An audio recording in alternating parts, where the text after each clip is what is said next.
그 자기의 권리를 빼앗기고도 주님 저에게 주신 비전이 뭐예요? 너네 등 밟고 지나가.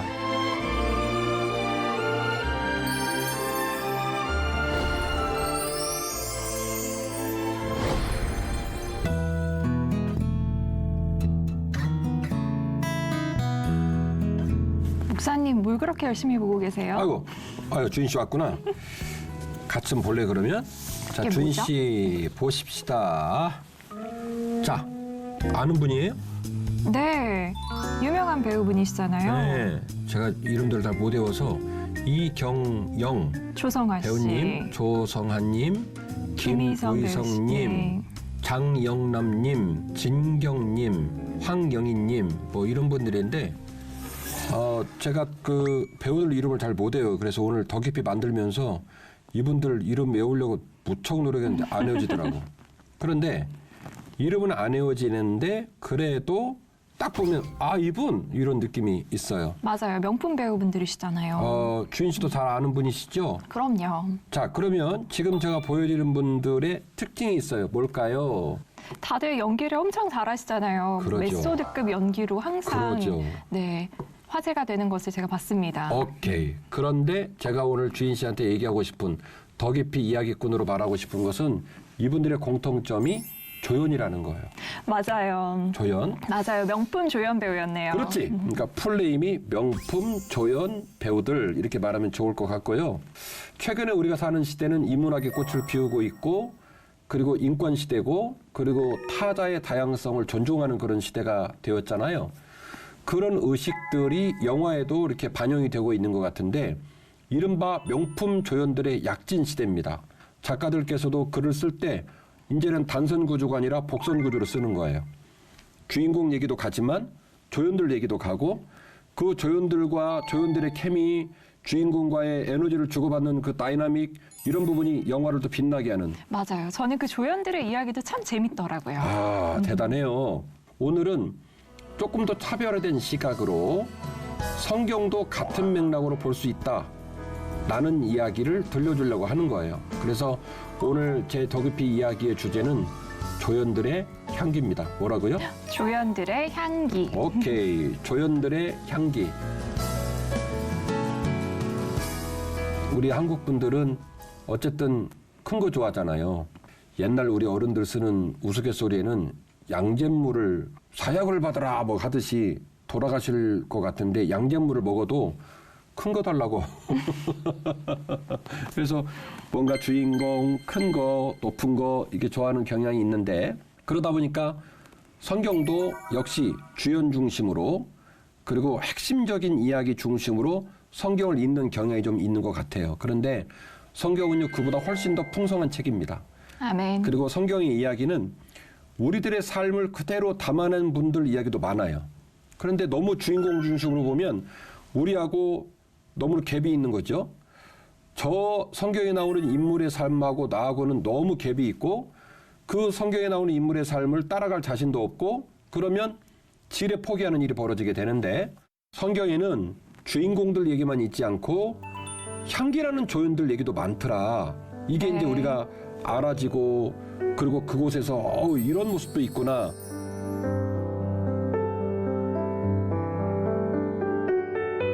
낙타는 한 바가지의 물로 먹일 수가 없다고 그랬죠? 없어요. 네. 낙타는 장기간 동안 물을 보관하고 있어야 되기 때문에 물을 한번 먹으면 엄청 많이 먹어요. 그래서 실제로 창세기 본문을 보면 리브가가 물을 계속 번갈아 떠오는. 왜? 낙타들이 먹을 물은 그냥 뭐 물 한 컵 갖다 줬다고 되는 문제가 아닙니다. 이 얘기를 바꿔서 말을 하면 낙타에게 물 먹인다는 소리 쉽게 못하죠. 근데 리브가가 그렇게 엘리에셀을 선대하게 되는데 엘리에셀이 그 리브가를 만나는 그 장면이 그 어마어마한 성정을 가진 리브가를 세상 말로 말하면 재수가 좋아서 만났을까. 근데 이야기꾼 제 눈에는 아니라는 거예요. 리브가 그 수많은 여인들과의 만남과 그 수많은 만남 속에서 어쩌면 첫 만남을 통해서 그렇게 멋진 만남을 가질 수 있었을까. 그가 이르되 우리 주인 아브라함의 하나님 여호와여 원하건대 오늘 나에게 순조롭게 만나게 하사 내 주인 아브라함에게 은혜를 베푸시옵소서. 아멘. 창세기 24장 본문인데요.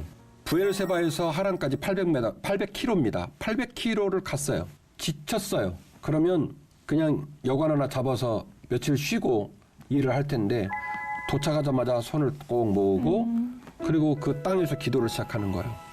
저의 주인 아브라함의 며느리를 순적하게 만날 수 있도록 저를 도와주세요. 어떻게 이렇게 기도할 수 있을까? 우리 그때 복기를 좀 해보면 창세기 15장에 아브라함이 뭐라 그래요? 하나님한테. 그 말씀인가요? 그 상속해줄 그게 창세기 아들이 없다. 15장이에요. 네. 하나님께서 아브라함한테 얘야 내가 네 자손으로 민족의 뿌리를 만들어 갈 거야. 그러니까 아브라함이 그러는 거야. 하나님 저요 자식 없어요. 그래서 제가 엘리에셀한테 이미 유산 상속 계약 다 끝났어요. 이게 15장에 나오거든요. 졸직 이제 잘 가다가 기대와 소망이 있다가 100세가 다 돼서 태어난 이삭 때문에 인생이 엎어러진 거예요. 그리고 그 엎어러진 인생의 주인공인 아브라함도 짓궂으셔. 주인공인 이삭의 부인을 누구한테 시키냐면 엘리에셀한테 시키는 거예요. 네가 가서 우리 며느리 데려와라 그랬어요. 그러면 좀 못되게 표현하면 하나님 아무나 만나게 해주세요. 못된 여자 만나게 해주세요. 저요 이 집에 소망 없습니다. 그렇게 기도할 것 같은데 엘리에셀이 간절하게 기도합니다. 그래서 심지어 엘리에셀에게 물을 줬을 뿐만 아니라 낙타에게까지 그 모진 그 노동을 제공해서라도 낙타에게까지 물을 주겠다는 누구를 만납니까? 리브가를 만나게 된 거죠. 이후에 여호와의 말씀이 환상 중에 아브라함에게 임하여 이르시되 아브라함아 두려워하지 말라. 나는 내 방패요 너의 지극히 큰 상급이니라. 아브라함이 이르되 주 여호와여 무엇을 내게 주시려 하나이까? 나는 자식이 없사오니 나의 상속자는 이 다메섹 사람 엘리에셀이니이다. 아브라함이 또 이르되 주께서 내게 씨를 주지 아니하셨으니 내 집에서 길린 자가 내 상속자가 될 것이니이다. 아멘. 뭐 명백하죠. 엘리에셀은 그 자기의 권리를 빼앗기고도 여전히 아브라함에게 충직한 종의 역할을 감당하고 그리고 친구 역할을 감당해 주는 거예요. 그야말로 위대한 조연, 향기나는 조연.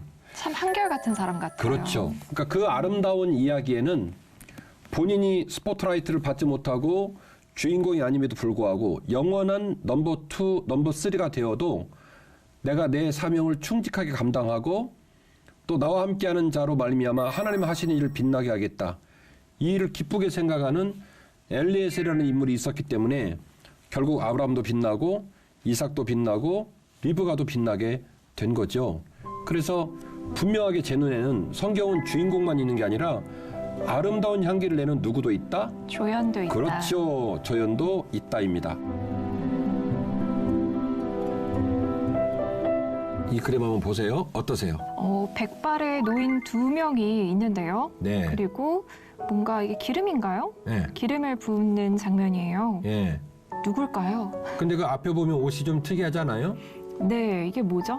제사장의 옷입니다. 아, 그 에봇이라는 게 이런 건가요? 그리고 위에도 금으로 된 왕관과 비슷한 게 네. 있죠? 예. 누구냐면 아론이에요. 그럼 뒤에 있는 사람은 모세겠네요. 그렇죠. 아. 모세와 아론에 관한 얘기입니다. 네. 레위기 8장에 보면 이런 내용이 나오는데 민족의 영도자, 지도자는 누구냐면 모세예요. 네. 그리고 아론은 넘버 2, 넘버 3 혹은 그림자 뭐 이런 느낌인데 레위기 8장에서 모세가 아론을 성별시키는 거예요. 본인이 민족의 지도자고 군 통수권, 백성을 통치하는 모든 권한을 갖고 있지만 종교적으로 백성들을 먹이고 책임지고 이끌어가는 최고의 지도자의 권위를 누구에게 주겠다? 아론에게 주겠다. 준다. 네. 왜 그랬을까요? 하나님이 그러라고 시켰어. 그럼 모세 입장에서 하나님 지금까지 잘해오셨는데 왜 이러세요? 아론 형은요 아시다시피 제 옆에서 그림자 역할을 하는 사람이에요. 제가 할게요.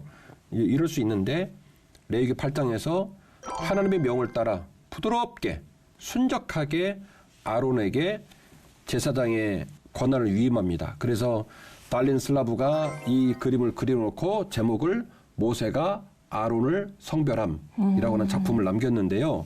그 모세하고 아론은 형제지간이에요. 3살 많은 형입니다. 모세가 뜻이 뭐죠? 물에서 건져내다. 오케이. 네. 물에서 건져내다. 그 말은 무슨 얘기냐? 형이나 누이하고 같이 살 수 없었다는 거예요. 80세가 다 돼서 출애굽을 시키게 되는데 네. 모세가 말합니다. 하나님, 저요 그거 못해요. 저 입술이 뻣뻣해요. 저 능력이 안 돼요. 그러니까 하나님이 얘기하는 거예요. 아니, 걱정하지 마. 너 못한다는 거 잘하는 사람 있어. 네 형 아론 내가 너한테 붙여줄 거야. 걱정하지 마. 그 시점부터 80세가 다 돼서 성경 말씀에 적극적으로 모세와 아론이 동행하는 내용이 나옵니다만은 그 이전의 내용들의 개연성을 본다면 그 쉬운 노정은 아니에요. 이 사람은 민간인 신분이고 모세는 왕자 신분, 그것도 애굽의 왕자 신분인 입장이기 때문에 어떻게 보면 우리가 다 형제들과 함께 살고 있지만 아론하고 모세하고 부드럽고 따뜻하고 그리고 충돌 없이 같이 동행하는 모습이 일상적으로 보이지는 않습니다. 두 사람 다 대단했을 것 같다 이런 생각을 하게 되는 거죠. 결국에는 모세가 아론을 굉장히 존중해주고 그리고 자기의 리더십 이상으로 아론이 리더십을 세울 수 있도록 도와줍니다. 이 점이 특이해요. 근데 저 궁금한 게 있는데요, 목사님. 예. 모세가 시내산으로 그때 여호와랑 이렇게 만나러 올라갔을 때 아론이 이제 백성들이 우리가 섬길 신을 만들자 해서 금송아지 이렇게 만들 때 그렇지. 그거를 이렇게 허락을 했잖아요. 그리고 그 일로 인해서 백성이 3,000명 정도 되는 백성이 다 죽임을 당했는데 그렇죠. 그런 일련의 사건이 있었음에도 불구하고 어떻게 같이 계속해서 모세와 이렇게 동행할 수 있었던 거죠? 뭔가 하나님께서 죗값을 찾지 않으셨을까 싶거든요. 대단하시다. 그 정확한 이유를 우리는 알 수 없죠. 당사자들이 아니니까. 그런데 한 가지는 분명하다는 거죠. 결국 모세가 이제 시내산에 올라간 그 기간 동안에 백성들이 어리석게도 아론을 찾아와 가지고 모세 죽은 것 같다. 그러니까 당신 우리가 섬길 수 있는 신을 만들어 주라. 그래서 이제 금붙이 다 받아가지고 송아지 만들고 거기서 난리치는 모습을 보고 이제 모세가 너무 화가 나니까 그 돌판을 집어 던져서 그쵸, 깨지잖아요. 네. 어마어마한 일이 벌어진 거예요. 그리고 그날 3,000명이 죽어요. 그러면 정치적 책임이 됐던 도의적인 책임이 됐던 아론도 뭔가 책임을 져야 될 상황인 거예요. 그렇죠. 지도자였잖아요. 예. 근데 모세가 그것에 관해 침묵합니다. 그렇게 해서 아론이 여전히 백성들의 종교 지도자로 사명을 감당할 수 있도록 허락하고 그 길을 이어가요. 그리고 이런 맥락 속에서 아론 또한 출애굽을 시키는 과정 속에서 그 어마어마한 권력을 가진 파라오와의 싸움에서도 모세 곁을 떠나지 않고 그리고 광야 40년을 지나가는 과정 속에서도 아론이 끊임없이 모세를 백업해서 모세 뒤에 있는 그림자의 신분을 자기의 사명으로 이해하고 그리고 넘버 2, 넘버 3, 동역자, 그 다음에 조연 이 역할들을 아론이 감당을 해내게 된다는 거죠. 모세가 아론과 그의 아들들을 데려다가 물로 그들을 씻기고 아론에게 속옷을 입히며 띠를 띄우고 겉옷을 입히며 에봇을 걸쳐 입히고 에봇의 장식들을 띄워서 에봇을 몸에 메고 흉패를 붙이고 흉패에 우림과 둠밈을 넣고 그의 머리에 관을 씌우고 그 관 위에 전면에 금패를 붙이니 곧 거룩한 관이라 여호와께서 모세에게 명령하신 것과 같았더라. 아멘. 아멘. 지금 우리가 알고 있는 나중에 대제사장들이 에봇을 입고 직무를 감당할 때 흔히 알고 있는 시작점이 이제 레위기 8장에서 시작이 되는데 이 모든 일들에 대하여 하나님께서 모세에게 그렇게 하라고 명령을 하셨을 때 모세가 주저함이 없이 아론에게 이 모든 권리를 위임합니다.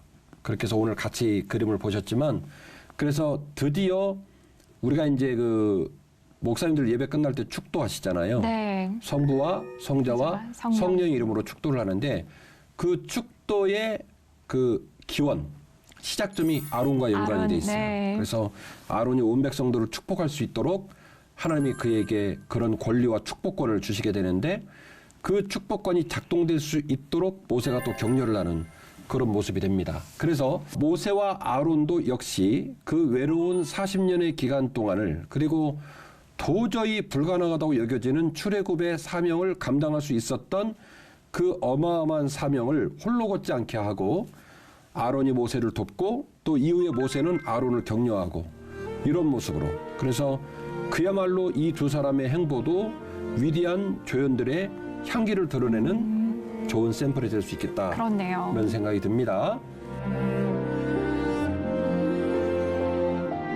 요나단은요 다윗을 어떻게 사랑했냐면 자기 생명처럼 사랑을 해요. 맞아요. 우리가 알고 있는 것처럼 다윗이 이제 골리앗과 싸워가지고 골리앗이 다윗 손에 죽죠. 그래서 백성들이 말합니다. 다윗이 죽인 자는 만만인데 사울이 죽인 자는 천천이다. 이러니까 이제 사울이 속이 상한 거예요. 야, 쟤 가만두면 안 되겠다. 그래서 그날 이후로 사울이 막 핍박을 하는 거예요. 다윗을. 그래서 성경을 이렇게 읽어보면 그냥 이렇게 쭉 읽어보면 아우 사울 못된 사람이네 이럴 수 있는데 곰곰이 생각해보면 이유가 있어요. 사울의 나라가 어디로 넘어가야 되냐면 적통인 요나단에게로 넘어가야 되는 거예요. 아, 후계 문제를 걱정하고 네. 있었군요. 그런데 요나단을 위태롭게 할 신흥 세력이 등장을 했으니 이제 다윗이라는 인물이에요. 네. 그러니까 다윗을 내가 제거하지 않으면 내 아들이 피해를 보겠구나. 내 아들이 나라를 이어가지 못하겠구나. 이게 이제 아버지의 마음입니다. 거꾸로 말을 하면 요나단은 세상에서 가장 고마운 분이 아버지지. 자기에게 나라를 주기 위하여 골리앗을 무찌른 사람을 어쨌든 미워하고 쫓아다니면서 그로 하여금 왕의 위를 잊지 못하도록 하려고 노력을 하니까 네. 잘된 일이다 싶고 그래도 아버지밖에 없네 뭐 이런 생각이 들 수 있겠죠. 다윗이 17세에 기름 부음 받고 13년 동안 쫓겨다니다가 이제 왕이 됐다는 얘기가 있는데 요거는 이제 구약 학자들의 견해에 따르면 소위 말하는 레퍼런스는 아니에요. 그래서 어쨌든 다른 의견도 있습니다만은 통상적으로 약관의 나이에 이제 기름 부음을 받고 적어도 10년이 넘는 세월 동안 고난을 많이 받았다라는 것은 이제 일반적인 이해인데 그 오랜 세월 동안 계속 핍박을 당한 거예요. 그런데 여기서 중요한 포인트는 다윗을 돌볼 사람이 있을 수가 없다는 얘기입니다. 왜 그러냐면 네. 다윗을 미워한 사람이 제가 송파구 사니까 송파구청장이 아니에요. 대전시장이 아니에요. 다윗을 미워한 사람이 누구냐면 그 나라의 왕이에요. 왕이 누군가를 미워하고 죽이려 한다면 그 편에 쓸 사람이 있을까요, 없을까요? 없죠. 못 쓰지. 네. 왕보다 높은 사람이 없기 때문에. 그런데 딱 한 사람 손을 못 댈 사람이 있어요. 누굴까요? 왕의 아들. 그렇죠. 자기 피 붙이고 배 아파서 난 그 생명 같은 아들이 아버지와 다른 결을 간다? 너무너무 슬프지만 손댈 수가 없는 거예요. 참 하나님의 계획이 정말 오묘한 것 같아요. 와. 그 어려운 길을 누가 걸어가냐면 요나단. 요나단이 가요. 같이 보실까요? 다윗이 사울이 자기의 생명을 빼앗으려고 나온 것을 보았으므로 그가 십광야 수풀에 있었더니 사울의 아들 요나단이 일어나 수풀에 들어가서 다윗에게 이르러 그에게 하나님을 힘있게 의지하게 하였는데 곧 요나단이 그에게 이르기를 두려워하지 말라. 내 아버지 사울의 손이 내게 미치지 못할 것이요 너는 이스라엘 왕이 되고 나는 내 다음이 될 것을 내 아버지 사울도 안다 하니라. 두 사람이 여호와 앞에서 언약하고 다윗은 수풀에 머물고 요나단은 자기 집으로 돌아가니라. 아멘. 10광야에서 숨어 있을 때 그 얘기를 전해 듣고 요나단이 찾아가요. 내 아버지도 알아. 이 나라가 내게로 오지 않고 너에게로 간다는 걸 알아. 그래서 뭐라고 표현하냐면 이 나라의 두 번째 왕은 내가 아니라 너고 네가 하고 혹시 나한테 기회가 있다면 내게로 올 거야. 그래서 쉽게 말을 하면 네가 1번이고 내가 2번이야. 내가 2번이야. 이 얘기를 한 거예요. 어떻게 요나단이 이런 얘기를 할 수 있었을까? 그러니까 결국에는 하나님의 의증과 하나님의 복심이 너에게로 갔다는 걸 누구도 안다? 아버지도 안다. 근데 아버지는 그게 하나님 뜻인 줄 알고도 그 마음이 허락지를 못하고 네. 순종을 못하는 거예요. 하나님은 그렇게 마음 먹었나 모르겠지만 어떻게 온 기회인데 아니 어떻게 내가 이 나라를 다윗에게 줘요? 안 돼요. 그래서 사울은 인정을 안 하는 거예요. 그런데 요나단은요. 그것이 하나님 뜻이라면 그것이 하나님 마음이라면 내가 기꺼이 조연할게. 내가 기꺼이 넘버2 할게. 내가 기꺼이 너를 돕는 사람 할게. 걱정하지 마. 그래서 뭐라고 얘기하냐면 우리 아버지가 너 미워해가지고 누가 보면 너 죽을 것 같은데 너 안 죽어. 왜냐? 내가 너를 돌보고 내가 너를 격려하고 하나님 아버지의 뜻이 이 땅에 이루어질 수 있도록 내가 너를 돕는 조력 역할을 할게. 이 고백을 시켜서 한 게 아니라 요나단이 스스로 고백을 하게 된 거죠. 이런 요나단의 성품 때문에 다윗이 용기를 낸 겁니다. 우리가 살다가 보면 우리 주인 씨 얼굴을 보면은 걱정도 근심도 없는 주님의 딸처럼 보이는데 저는 어떻게 보이는지 모르겠지만 근데 저 같은 경우는 우리가 더 깊이로 회차를 더해가면서 본의 아니게 저 살아온 날들이 이제 우리 성도들에게 같이 공유하고 나누고 그런 모습이 있습니다만은 사는데 힘들고 어려운 시간이 많아요. 주인 씨도 그렇죠? 그럼요. 그래서 우리 스스로 잘 이기면 좋지만 우리 스스로 잘 이기지 못할 때는 아마 더 깊이를 시청하시는 성도님들은 새벽 예배를 꼭 하실 것 같아. 제 마음에. 그러면 오늘부터 새벽 예배 하실 때 하나님 저에게도 요나단 같은 동역자가 있으면 좋을 것 같아요. 하나님 좀 붙여주세요. 제가 막 사방이 우겨쌈을 당하고 시련의 땅에 섰을 때 그래서 너무 슬프고 막 눈물이 날 때 누군가 저를 찾아와서 꼭 안아줄 수 있는 그런 요나단 같은 조력자를 저에게 붙여주세요. 또 반대로 말을 하면 하나님 제가 몸된 교회를 섬기고 신앙생활을 하면서 제가 누군가에게 요나단 같은 역할을 할 수 있으면 좋을 것 같아요. 아멘. 그 일을 할 수 있도록 물질 주시고 그 일을 할 수 있도록 건강 주시고 그 일을 할 수 있도록 좀 기회를 주셔서 제가 하나님 그렇게 누군가를 격려할 수 있는 모습이 되면 좋을 것 같아요. 그러면 아마 더 깊이는 하나님 마음을 흡족하게 하는 프로그램이 되지 않을까 싶은 마음이 듭니다. 오늘 시청자분들은 다 인생의 그 요나단을 꼭 만나시기를 축복합니다. 아멘. 다윗과 요나단은 되게 그냥 일반 친구가 아니라 언약 관계에 있는 친구인 것 같아요. 그리고 이런 친구가 정말 귀한 것 같아요. 저한테 아주 가까운 친구가 있는데 현장에서 학생들을 가르치는 교목이세요. 교목인데 가끔씩 제가 이제 좀 시험까지는 아니고 뭐 재미 삼아서라도 이렇게 할 때가 있어요. 김 목사, 난데 100만 원만 붙여. 그럼 우리 친구가 어디다 쓸 건데? 왜? 언제 갚을 건데? 이렇게 안 물어봐요. 왜 돈 필요해? 그래서 필요하니까 붙여달라지. 그러면 친구가 그래요. 바로 보낼게. 그럼 제가 됐어 이렇게 얘기하는데 그렇게 실없는 얘기를 주고받으면서 마음이 위로가 되는 거예요. 저 사람은 내가 100만 원 붙이라면 붙이는구나. 묻지도 않고. 네. 그 친구 생각하면 어렵고 힘들 때 되게 용기가 나고 보고 싶고 그립고 그런 마음이 좀 있어요. 주인 씨도 그런 분이 있어요? 있죠. 정말 감사하게도 요나단과 같은 친구들이 있습니다. 아이고야. 그 친구들 덕분에 제가 어려울 때마다 일어설 수 있는 것 같아요. 감사하네. 그러면 마찬가지예요. 오늘 우리 이 방송을 시청하는 우리 성도들께서도 정말로 주인 씨 말 맞다나 요나단 같은 동행, 요나단 같은 동역, 요나단 같은 조력 이 놀라운 역사가 내일부터 열려지기를 원하고 아멘. 조금 더 나가면 그렇게만 기도하지 마시고 하나님 요나단 왜 하나요? 그렇게만 기도하지 말고 하나님께서 때를 따라서 이른 비와 늦은 비의 은혜를 주셔서 아멘. 요나단 같은 조력자도 보내주시지만 하나님 제가 요나단을 할게요. 아멘. 그렇게 좀 말할 수 있으면 좋을 것 같습니다. 네. 자, 그림을 보시고 어때요? 정말 누군지 모르겠어요. 그렇죠? 아마 이 그림을 누군지 모를 거예요. 두 명의 남성인데요. 그런데 둘이 막 골똘하죠? 네. 노는 모습은 아니죠? 네. 뭔가 막 종이를 열심히 일을 펼치고 하고 뭐 대화를 이야기하고 하고, 네. 막 하죠. 이게 누구의 그림이냐면 바울과 바나바의 그림입니다. 주인 씨는 뭐 바울은 잘 아실 줄로 믿고 바나바는 어떻게 잘 알아요? 바울의 동역자 아니었나요? 그렇죠. 조금 더 깊이 들어가 볼게요. 우리 프로그램이 더 깊이. 좋아요. 사도행전 2장 43절에서 47절 구간에 초대교회가 출발을 합니다. 그리고 막 신나게 막 이제 전개가 돼요. 주께서 구원받는 사람을 날마다 더하게 하시고 네. 막 잘 전개가 되다가 사도행전 7장에서 어마어마한 일이 벌어집니다.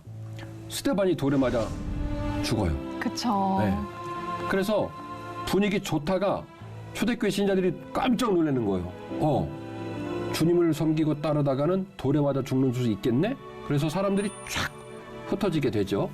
그 흩어지는 과정에 두 번째 핵심적으로 떠오르는 도시가 안디옥이라는 도시인데, 이 안디옥에 예수를 따르는 자들이 모이기 시작합니다.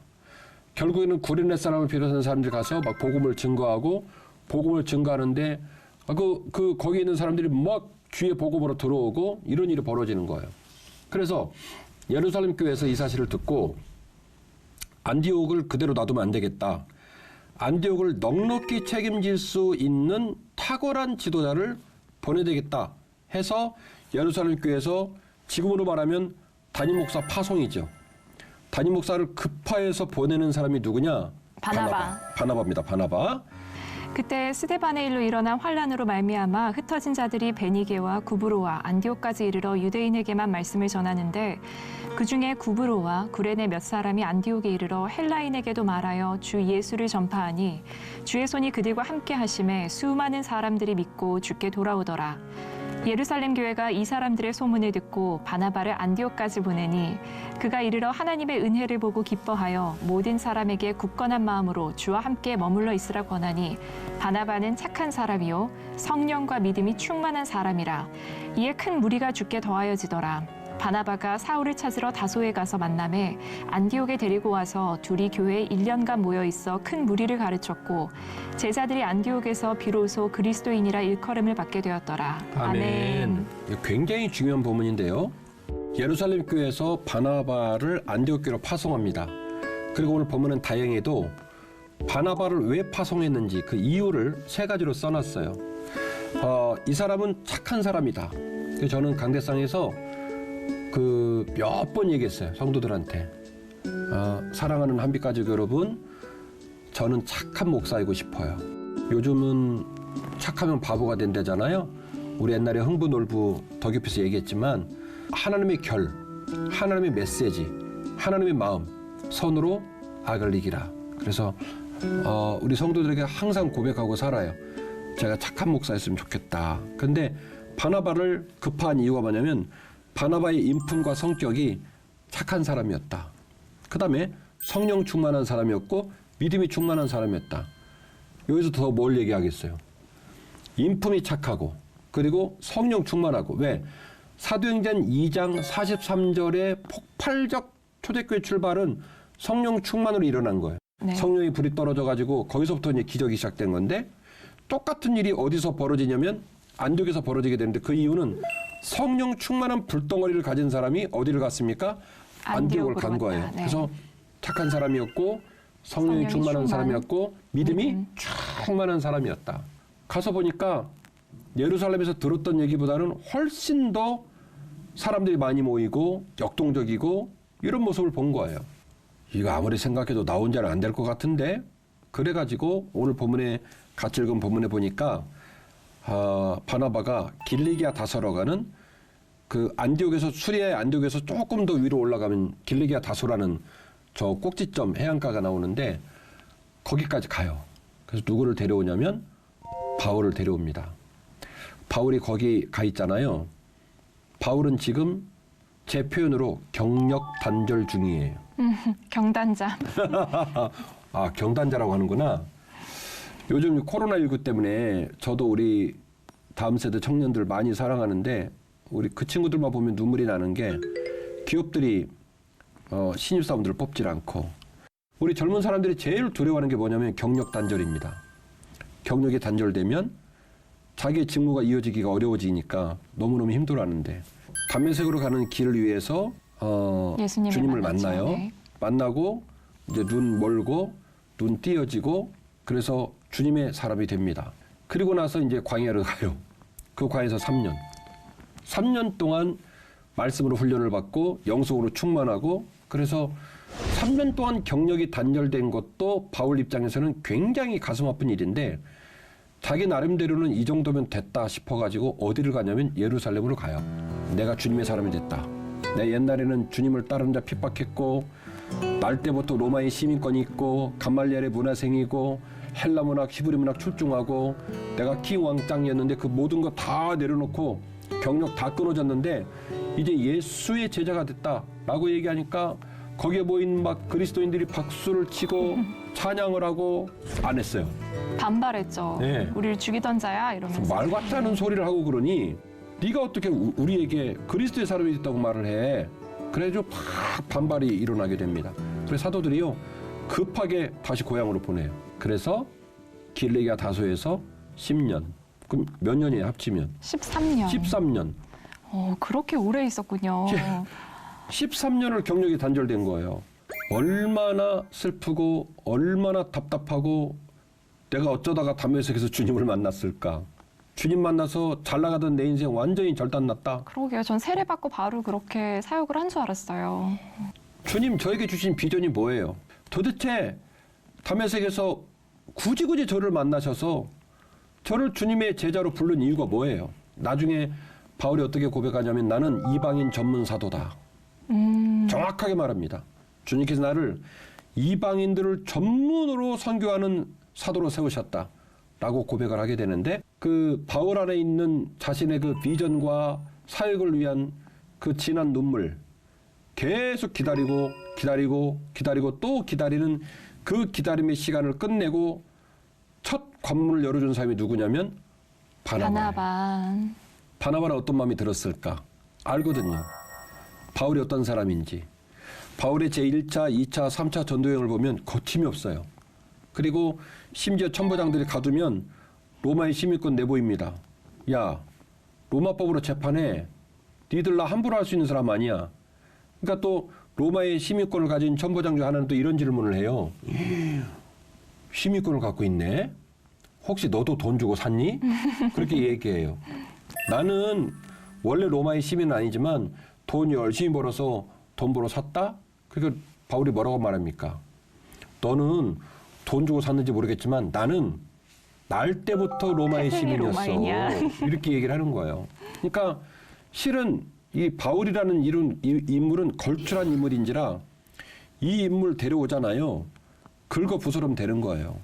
이 인물을 데려오면 바나바는 불보듯 넘버 2가 되고 조력자가 되고 주연이 아니라 뭐가 되냐면 조연이 될 가능성이 매우 농후해요. 그런데 바나바는 눈 하나 깜빡하지 않고 가서 바울을 데려옵니다. 바울을 데려와서 사역을 하는데 성경 말씀 말하기를 불과 1년 만에 안디옥 교회가 수리 안디옥 교회가 폭발적으로 성장을 하게 되었고 그 유명한 이름이 여기서 나옵니다. 세상 모든 사람들이 그때로부터 예수를 따르는 자들을 그리스도인이라 부르기 시작했다. 네. 그 시작이 수리아의 안디옥 교회에서 일어나게 된 것인데 이 어마어마한 기적을 발생시킨 사람이 누구냐면 그러니까 많은 신자들은 많은 성도들은 바울은 생각하죠. 바울이 막 3차 전도여행을 했대. 로마에서 순교했대. 막 바울 얘기는 너무너무 많이 알고 있는데 그 바울의 사역을 가능하게 했던 사람 무려 13년 경력이 단절되고 누구도 알아봐 주지 않고 굳이 그 사람을 왜 데려와? 라고 하는 정서적 흐름 속에서도 눈 하나 깜빡하지 않고 그에게 기회를 주고 그의 은사, 그의 달란트, 그의 사명을 넉넉히 감당할 수 있도록 너네 등 밟고 지나가. 너 내가 한번 헌신해 줄라니까 내 등을 밟고 올라가. 그렇게 등어리를 내준 사람이 누구냐면 바나바예요. 참 탁월한 조력자였던 거네요. 예. 제가 우리 부목사님들 오늘도 부목사님이 방송국 저를 도와주러 오셨지만 가끔 그런 말을 합니다. 선배로서 담임 목사의 소망이 있다면 언젠가 때가 됐을 때 우리 목사님들이 담임 목사로 파송되어지시고 어떤 일을 할 때 결정적 순간에 내가 내 등어리를 내줄 수 있으면 좋겠다. 그러기 위하여 능력이 필요하고 그러기 위하여 외연의 확정이 필요하고 그러기 위하여 내가 사명을 감당하며 힘이 있기를 원한다. 그 힘이 뭐냐면 군림하기 위한 힘이 아니라 사랑하는 동역자들. 우리 요즘 목회자들이 목회하는데 많은 어려움이 있어요. 그래서 우리 부목사님들이 담임 목사님 나가실 때 정말 결정적 순간에 제가 한번 등어리를 내주고 싶다. 그런 소망으로 사는데 그런 마음을 갖게 된 계기, 성경을 읽으면서 또 더 깊이 이야기꾼으로 우리 시청자들에게 성경 이야기를 좀 더 다른 각도에서 좀 더 다른 관점에서 들려주고 싶은 그런 그 마음이 생길 수 있었던 것은 그런 고민을 가지며 성경을 읽어가는 과정에 저희가 보여주신 하나님의 은혜예요. 그러니까 제 눈에는 바울도 대단하지만 바울보다 더 대단한 사람이 그 뒤에 있던 바나바라는 인물이었다는 거죠. 바나바가 뒤에서 그렇게 힘있게 바울을 지원하고 격려했기 때문에 바울의 사역들이 거침없이 시작이 되었다. 아멘. 바울의 실력을 알아봐주고 바울의 은사를 알아봐주고 넉넉히 그 길을 갈 수 있도록 배려한 바나바의 조력, 바나바의 조연, 기쁘게 조연한 거예요. 내가 주인공 못하더라도 조연 기쁘게 할게. 그래서 바울이라는 걸출한 인물이 나오게 된 거죠. 저는 아까 목사님께서 요나단과 같은 친구가 있는 것도 좋지만 내가 나의 친구들에게 요나단이 되어줄 수 있기를 기도하라고 하셨었잖아요. 예. 그래서 저도 제가 엘리에셀이 또 제가 아론이 그렇지. 또 요나단이 바나바가 될 수 있기를 바라는 그런 시간이 된 것 같아요. 그래요. 그 자리와 역할이 다 달라요. 그러니까 얼마든지 우리가 요나단 될 수 있고 또 반대로 말하면 얼마든지 요나단이나 바나바 같은 사람을 만날 수 있어요. 절망할 이유가 없습니다. 그리스도인에게는 시련과 연단은 있을지 몰라도 실패는 없다고 믿는 목사예요. 아멘. 살다가 아플 수 있어요. 그거를 시련이라고 표현하고 연단이라고 표현하겠습니다. 그러나 목사의 자존심으로 선포한다면 그리스도인에게 실패는 없다. 아멘. 우리가 시련을 감당하고 연단을 감당하는 노정 속에서 하나님께서 때로는 엘리에셀을 보내주시고 때로는 요나단을 보내주시고 때로는 아론을 보내주시고 때로는 바나바를 보내주시고 혹은 우리에게 그 사명을 감당하게 하실 수도 있을 거예요. 그거를 깨달아서 절망 중에도 시련 중에도 소망을 품고 또 내가 누군가에게는 그런 조연의 향기를 줄 수 있는 멋있는 인생을 살았으면 좋겠다. 그렇게 기대하는 모습으로 오늘 하루를 사시고 또 내일을 살아갈 때에 하나님이 기뻐하실 줄로 믿습니다. 오늘 저는 뜻밖에도 주연 중심이 아닌 조연 중심으로 성경을 보는 결을 시청자들에게 보여드렸고 그리고 그 조연들의 향기나는 삶을 보면서 성경 참 재밌다. 그리고 내 삶에도 주인공이 아니어도 주연이 아니어도 훨씬 더 빛날 수 있겠구나. 또 남은 삶도 그렇게 승리했으면 좋겠습니다. 저는 다음 주에 더 깊은 얘기, 더 뜻깊은 이야기를 준비해서 만나겠습니다. 주인 아나운서도 그렇게 잘 지내세요. 네, 감사합니다. 함께해 주셔서 고맙습니다. 감사합니다.